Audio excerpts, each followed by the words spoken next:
सोचते हो। एक बार पूज्यपाद उड़िया बाबा के यहाँ 500 लोगों का भोजन बना।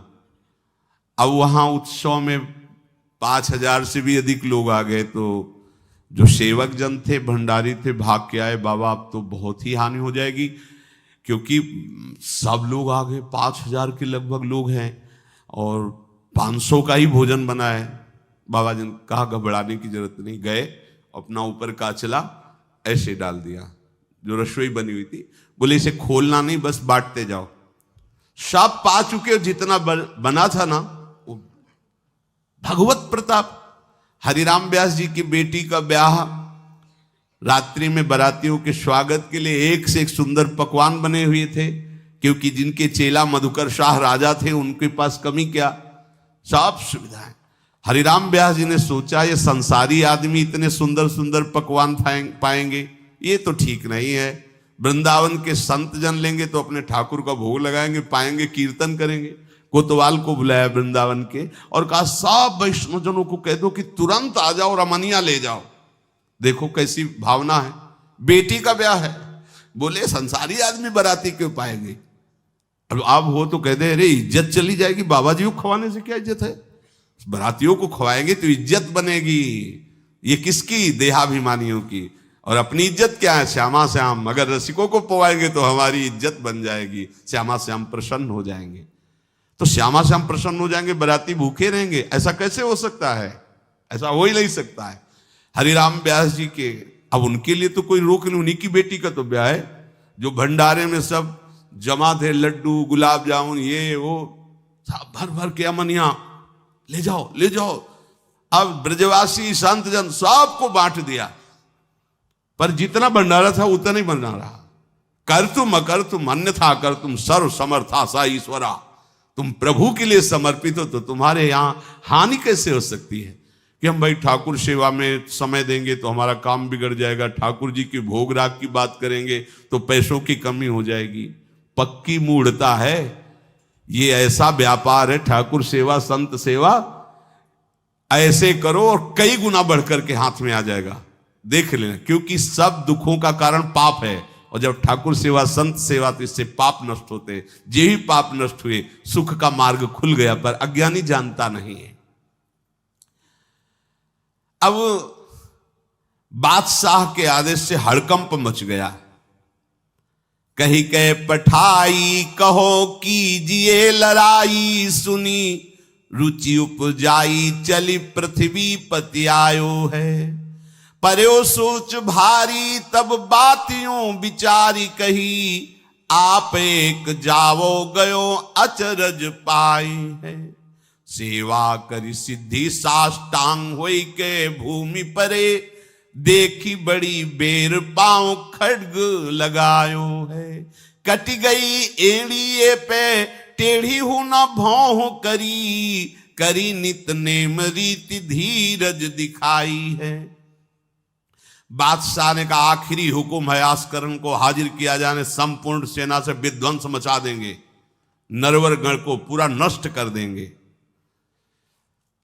जो प्रधान सेना नायक था वो हाथ जोड़ करके बादशाह से बोला कि आप समझो, हम आपके सेवक हैं, आपसे लड़ कैसे सकते हैं, आप बादशाह हो, पर मेरी प्रार्थना है आप अकेले जाकर के देख लीजिए, आस्करण जी सेवा में है, अकेले जाकर बात कर। हम सूचना नहीं दे सकते पर आपको रोक नहीं सकते, आप जाकर के बात कर लीजिए। बादशाह को लगा कि बात तो सही कि हमारे ही अनुकूल है, ये कोई वैरी तो है नहीं, चलो कोई अंगरक्षक नहीं। और स्वयं अंदर जाकर के देखा तो सारी सेवा हो चुकी थी, ठाकुर जी की साष्टांग दंडवत कर रहे थे। एकोपि कृष्ण कृतः प्रणामो दशाश्वमेधा व्रतेन तुल्यः, दशाश्वमेधी पुनरेपि जन्म कृष्ण प्रणामी न पुनर्भवाए।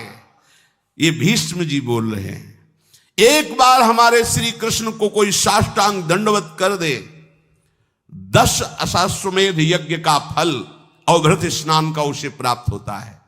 पर 10 ये अश्वमेध यज्ञ करने वाला पुनर्जन्म को प्राप्त होता है, पर एक बार श्री कृष्ण को साष्टांग प्रणाम करने वाला पुनर्जन्म को प्राप्त। दशाश्वमेधी पुनरेपि जन्म कृष्ण प्रणामी न पुनर्भवाए। अपने पास तो भगवत प्राप्ति के लिए बहुत से अस्त्र हैं, केवल नियम पूर्वक प्रयोग करो, माया का प्रवाह बंद हो जाएगा। ठाकुर सेवा के बाद करना चाहिए साष्टांग दंडवत। हमने महापुरुषों को देखा है, गुरुजनों को देखा है। अब शरीर उस लायक नहीं है तो भाव से कर लीजिए। अगर शरीर स्वस्थ है और आप करने लायक हैं तो जरूर, जैसे माताएं बहनें सखियां हैं तो पंचांग, एक पंचांग दंडवत की, खड़े हो गए, हाथ जोड़ा, मंत्र अंदर स्मरण किया, फिर पंचांग 5, 7, 11, 21, 51 ऐसा करना चाहिए। आस्करण जी भगवत सेवा करके साष्टांग दंडवत कर रहे थे नियम पूर्वक। अब ये तो पता चल गया कि कोई आया है, पर ना नजर दी, ना बात की, ना रुके, उठे साष्टांग दंडवत, फिर उठे, फिर साष्टांग दंडवत। बादशाह खड़ा देखता रहा, ये तो ना हमारी तरफ देख रहे हैं ना बोल रहे हैं। बहुत देर हो गई, चुपचाप। पद का अभिमान होता है। अब वो बादशाह ठहरा, खींची तलवार, म्यान से निकाली और जब ये साष्टांग हुए तो मारा ऐसे, तो एड़ी उड़ गई, कट गई एड़ी आस्करण जी की।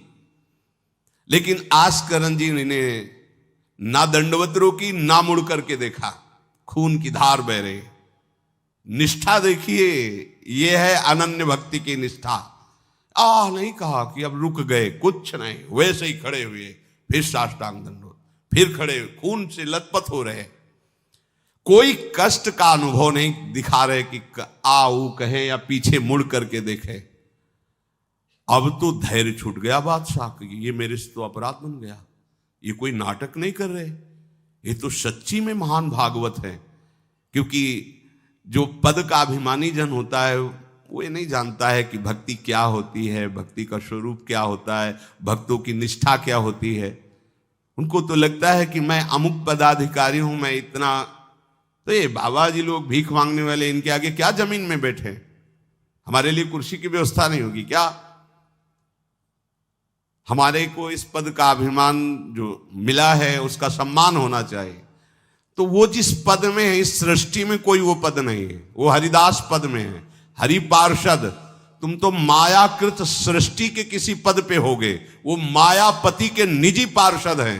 तुम्हें दिखाई देता है भिखारी है, तुम्हें दिखाई देता है भिक्षुक है, नहीं नहीं, वो इतने बड़े बादशाह के ऐसा बादशाह पैदा ही नहीं हुआ है? चाह मिटी चिंता मिटी, मनुआ बेपरवाह, और जिनको कछु न चाहिए वो साहन के साह। नरपति सुरपति लोकपति, जिनके भावे घास, जिनके भावे घास, रहे परमानंद में तज सबही की आस। गर्दन उतार दोगे, अगर हरि का विधान होगा तो शरीर ही नष्ट होगा, नहीं तो हमें छू भी नहीं सकते, हमारे स्वरूप को नहीं छू सकते। भक्त अपनी निष्ठा पे होता है। एक बार भी आस्करण जी ने मुड़ करके नहीं देखा बादशाह की तरफ। अब तो धैर्य छूट गया बादशाह की, गलती हो गई हमसे। ऐसा ही होता है। नवलदास जी को वृंदावन से हरिवंश महाप्रभु के शिष्य थे, तो बादशाह तुर्की था, उसके मन में वैश्य कुल के प्रति बड़ी ईर्ष्या पैदा हुई थी। तो उसने कहा भारत में वैश्य कुल नहीं रह जाना चाहिए, नष्ट कर दो। आतंक स्वरूप उनका काटना मारना, लाखों वैश्यों का कत्ल कर दिया। पता चला कि दूसर वैश्य एक वृंदावन में भी है, आए, उनको बंदी बना लिया, सामने पेश किया, कहा सर झुकाओ। कहा तो झुक चुका है एक जगह, राधा वल्लभ लाल के चरणों में। अनंत कोटि ब्रह्मांडों के बादशाह के सामने सर झुक गया है। अब तू तो एक भूमंडल का जबरदस्ती बादशाह बना बैठा है। बोले जंजीरों में बांध दो इसको, रोज कोड़े लगाओ, भोजन मत दो, फिर इसको हम दंड निश्चित करेंगे, देखते हैं बहुत अपने अभिमान में है। बांध दिया। सुबह कोड़े लगाने गए तो जंजीरें पड़ी थी और कुछ नहीं था। फिर खोजा तो वृंदावन में राधा वल्लभ जी के दर्शन के, फिर बांध के ले गए। अरे बोले तेरी जंजीरें क्या मुझे रोक सकती है? जब माया की जंजीरें नहीं रोक पाई तो तेरी जंजीरें क्या रोकी? तू लाख बार बंधवा, मुझे नहीं रोक सकता। आखिरकार चरणों में झुका, उनका बंद करवा ये नरसंहार, तेरे इस नरसंहार से कुछ नहीं होने वाला, तू शांति से रह, ये ऐसे उपद्रव करना बंद कर। तो ये जो पदाभिमानी जन है, एक अभिमान में न जाने कैसे कैसे बड़े अपराध हो जाते हैं, भक्तों को नहीं जानते हैं।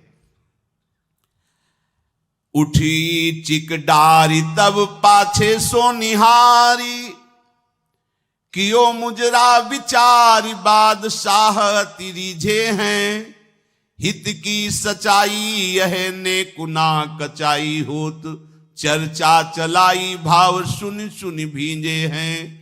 बीते दिन को नृप भक्त सो समायो, पृथ्वीपति दुख पायो सुनि भोग हरि छीजे हैं। करे विप्र सेवा तिने गांव लिख न्यारे दिए, वाके प्राण न्यार लाड़ करो कही धीजे हैं। पूरी दंडवत की, ठाकुर जी को प्रार्थना की, चिक डाल दी, जो मध्याह्न विश्राम की, फिर पीछे मुड़े। तब तक खून बह रहा है। पीछे मुड़कर देखा, बादशाह जोहार की, बिल्कुल गुस्सा नहीं। राजा को इनकी ये धैर्य शैली देखकर कि अपने इष्ट के प्रति निष्ठा और मेरे अपराध का कोई भी इनके ऊपर प्रभाव नहीं, रीझ गया, बहुत प्रसन्न हुआ और कहा, आज मेरे नेत्र सफल हुए कि मैंने ऐसा निष्ठावान भक्त देखा। ना तो तुम्हारी भ्रकुटी में थोड़ा भी रोष है, और ना तुम्हें पीड़ा है, और ना कोई थकावट है। हम आपसे वार्ता करना चाहते हैं, क्या है आप में ऐसी सामर्थ्य कहां से आई कि आपने अपनी निष्ठा छोड़ी और तलवार से एड़ी काट दी। एड़ी, अरे ऐसे काट, जरा सा कुछ लग जाए तो देखो कैसा लगता है। एड़ी कट गई, खून निकल गई, दंडवती बंद नहीं हुई। जब वो बैठ करके भगवत भक्ति की बात की, बादशाह के आंसू आ गए। संत का यही प्रभाव होता है। देखो, राजा हैं पर संत हैं। विभीषण जी से भगवान कहते, तुम सारीखे संत प्रिय मोरे, धरो देह नहीं आन। ये नहीं भूल होनी चाहिए कि अरे ये तो बड़े अच्छे कपड़े पहने, ऐसे ऐसे, ये क्या भक्ति करते हो। भक्ति का मतलब केवल इतना ही नहीं है कि भिक्षुक वेश हो। भक्ति किसी से भी हो सकती है, कोई भी हो सकता है, कहीं भी हो सकता है, क्योंकि सब भगवान के बंदे, सब भगवान को दुलार कर सकते हैं। अपनी कीमती रुमाल तत्काल पट्टी बांधी अपने हाथ से आस्करन जी के चरणों में। स्वयं बादशाह ने घुटने टेक कर तुरंत और कहा कि आज मैं निहाल हो गया। आपकी ये जो भक्ति है, ये जो निष्ठा है, आज प्रभु की हम पर बड़ी कृपा है जो मुझे दर्शन हुआ आप जैसे भक्ति की निष्ठा का। बादशाह अत्यंत प्रसन्न होकर के आपको क्या सुख प्रदान करें। होगा हमारी सेवा निष्ठा है, आप जब चाहते तब आदेश दे देते हैं, तो आप मुझे अपने आदेश से मुक्त कर दीजिए। आज के बाद हमारा कोई शासन आपके ऊपर लागू नहीं रहेगा। आप जब चाहें स्वेच्छा से आप आ सकते हैं, ना आए तो आपका राज्य, हमारा कोई अधिकार आज से नहीं। श्री आस्करन जी को एक बार बहुत शरीर में बुखार आ गया, इतना कष्ट पीड़ा होने लगी। अब वो कैसे सेवा करें, भीषण कष्ट है, उठा नहीं जा रहा। प्रातःकालीन बेला से ही सेवा प्रारंभ होती थी। बस उनको एक चिंता है कि अब सेवा कैसे होगी, सेवा कैसे होगी। उसी शिथिलता में भगवान अपने निजी सेवक में जो और परिचर्या करने में थे, उनको आदेश किया, चरणामृत पिला दो, ठीक हो जाएंगे। वो रात्रि में ही चरणामृत, महाराज ठाकुर जी ने कहा चरणामृत, आप जो ही चरणामृत पिया, शरीर का रोग नष्ट हो गया, स्वस्थ हो गए, सुबह सेवा में गए। इसलिए आप लोगों से प्रार्थना करते हैं, अकाल मृत्यु हरणम सर्वव्याधि विनाशनम श्री कृष्ण पादोदकम पीत्वा पुनर्जन्म न विद्यते। मान लो भैया, एक डॉक्टर औषधि देता है, पैसे लेता है, फीस के पैसे भी लेता है, और ना फायदा करे तो भी उसी दवाइयों का तुम आश्रय लेते हो। हम कह रहे हैं कि संसार से मुक्त होने के लिए चरणामृत सिद्ध औषधि है। रोज चरणामृत ठाकुर जी का पियो, कोई पैसा नहीं लगता। बिहारी जी, राधा वल्लभ, राधा रमन, जहां चाहो, बड़े उदार ठाकुर। चरणामृत, अगर इतना चरणामृत मिला उसमें आप 1 लीटर जल मिला लीजिए, चलता रहेगा। जब कमी लगे फिर जल मिला लीजिए, चरणामृत ही रहेगा। आप वर्षों इतने चरणामृत को पी सकते हैं जल मिला मिला के। अकाल मृत्यु नहीं होगी। समस्त रोगों के नाश करने की सामर्थ्य चरणामृत में है। कोई भी व्याधि आपको परास्त नहीं कर पाएगी। और पुनर्जन्म न विद्यते, हम भगवान के धाम में चरणामृत के प्रभाव से चले जाएंगे। अब इस पर श्रद्धा कितनी है देखो आप, 10 बार वर्णन किया होगा। नियम से चरणामृत पियो। अपने ठाकुर जी का, श्री जी का चरणामृत पात्र में रख लो, 2 बार 3 बार दिन में पियो। चरणामृत आपको अकाल मृत्यु हरणम सर्व व्याधि विनाशनम श्री कृष्ण पादोदकम पीत्वा पुनर्जन्म न विद्यते। एक बार किसी विपक्ष राजा ने आक्रमण कर दिया आस्करन जी के ऊपर। आस्करन जी के जब बात पता चली कि वो आक्रमण, तो उनका प्रभु हमसे मार काट नहीं होगा, सब में आप विराजमान हो, अब हमसे नहीं हो। या तो राजपद हटाओ, मुझे कहीं एकांत ले चलो, मैं आपके लिए रोऊं तड़पूं। अब ये सब नहीं होगा कि अब हम फिर तलवार उठाएं, मार काट शुरू करें। पर अंदर से आया कि तुम राजा हो तो प्रजा की रक्षा करना तुम्हारा कर्तव्य है। तो उन्होंने पूरी सेना सजाई, जानते हो कैसे? सब मजीरा लो और स्वयं बोले नाम कीर्तन करो, राधा वल्लभ श्री हरिवाल श्री वृंदावन श्री। कहां जा रहे? बोले युद्ध करने जा रहे हैं। ऐसे युद्ध होता है। प्रभु से कहा हमसे मारकाट होने वाले नहीं, जब हमारा कर्तव्य ही तो हम ये कर्तव्य कर रहे हैं। राधा वल्लभ श्री हरिवंश, राधा नाम कीर्तन। तुरंत आकाश में मेघ छा गए और इतने बड़े बड़े ओले शत्रु पक्ष में और हल्की फुहारे इधर के पक्ष में। जहां नाम कीर्तन, हवा चल रही, हल्की हल्की नन्ही नन्ही फुइयां बरस रही और कीर्तन में हाल, और उधर इतने इतने बड़े ओले। सब भाग गए, अस्त्र शस्त्र की आवश्यकता नहीं हुई। शत्रु पक्ष जब भागा और उधर का राजा के चरणों में गिरा कि मुझे माफी दे दो, मुझे पता नहीं था आप इस कोटि के महाभागवत हैं। यह है अनन्य भक्ति।